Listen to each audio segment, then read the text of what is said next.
So guys, here I am in the middle of nowhere, in the rain, in October, reviewing or doing a video on the Triumph Speed Twin.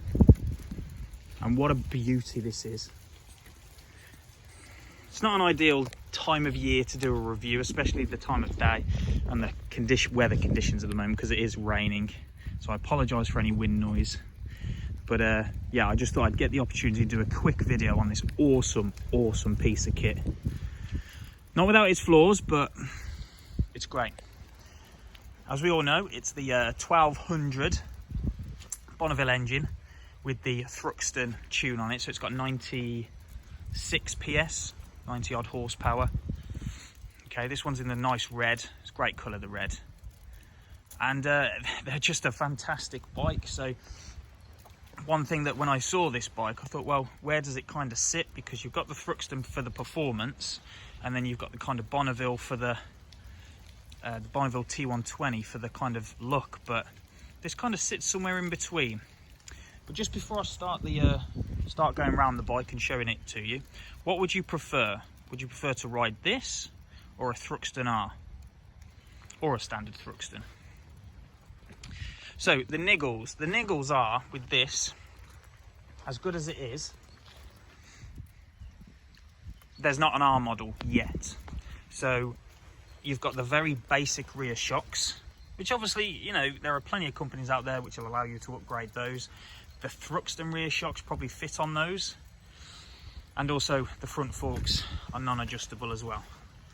So that's where Triumph have kind of saved a bit of money, and then to probably make an R version a bit more desirable.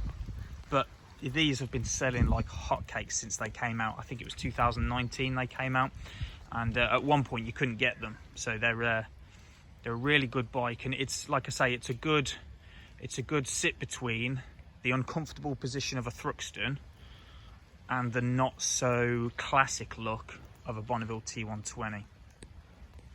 Because you've got things like these really nice indicators, which are nice and sort of stylish, and the single round headlight sort of adds the classic look. Really good bit actually. Mudguard metal, that's a really good feature. I know that's probably a little bit of a kind of like, well, yeah, so what, but it's actually quite good that that's metal. Brembo brakes, so they've not cut all the costs. You've still got Brembos on there. Twin exhaust, you can upgrade those to Vance and Hines. And just things like these little air intake covers that are great. I mean, you can get black versions of those as well, but I'd recommend just getting the standard ones and spraying them black, because they come sort of exposed anyway. Nice seat with the Triumph logo on the back. Chain drive, obviously. Bar end mirrors just to add for that classic look of it.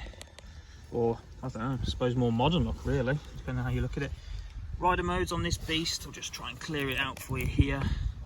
So rain, road and sport, we all know what those do. Rain mode softens the throttle and just makes sure that traction control's a bit more intrusive.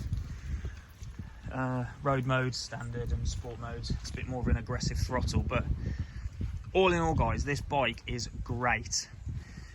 It's more upright riding position, but the legs and the hips are a little bit more sporty than you think, so you do have to bear that in mind. Like I say on all my videos guys, if you're interested in something like this, then just find a local dealer and just go and try it, because I've heard stories of not many people test riding these and then not buying them after. They're that good. And the power, you know, you think, oh, parallel twin 1200, yeah, it's going to be good. It is really good. And like I've said on the Scrambler, my Scrambler review, it just keeps pulling.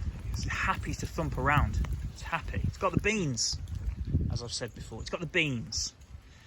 I mean, look at that puddle. I mean, I'm pretty much going off-road. I'm testing the off-road capability of a Speed Twin. I'm not. It's more than capable of handling the road that I'm going on.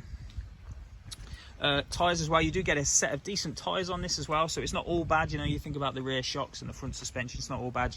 Obviously you get Brembos, and you do get some decent tyres as well. And again, this rear mudguard, metal as well. One thing they haven't done is brought out luggage for it. I don't know why. I don't know if anybody in the comments could answer that, why they haven't brought luggage out for this bike. But there are companies out there that have designed luggage for it, because people were sort of wondering why. As you can get panniers for the T120, you can get panniers for pretty much the rest of the range. So yeah, it's a great bike, guys. Other bits of style that I like are these sort of silver trim around the dash here. You can switch the ABS off and stuff. Other bits that I like, again, it is more or less tipping it down here, guys. Speed twin on there, I think that's a really nice detail. You know, they could have just left that, but they haven't. It's really, really good. And you've got the kind of the classic fuel tank as well. You've got the speed twin on the side. So all in all, guys, you know, if you're thinking of one of these, or you've got a mate that says they're good, they are literally that good. They are really good. But like I say, the only sort of issue I've got is that they've kind of held back on an R model, which I kind of understand from a marketing or desirable point of view. But I think this year, or they'll announce this year or next year, you know, an R model with a full Öhlins suspension and maybe upgraded brakes or whatnot. But yeah, there it is, guys, the Speed Twin. Absolutely awesome bike. If you haven't already, please consider subscribing. You can give the video a thumbs up if you like the video. Apologies for the weather, but I thought I've managed to blag it, so I might as well do a video. And yeah, there it is, the fantastic Triumph Speed Twin. And I'll see you on the next one.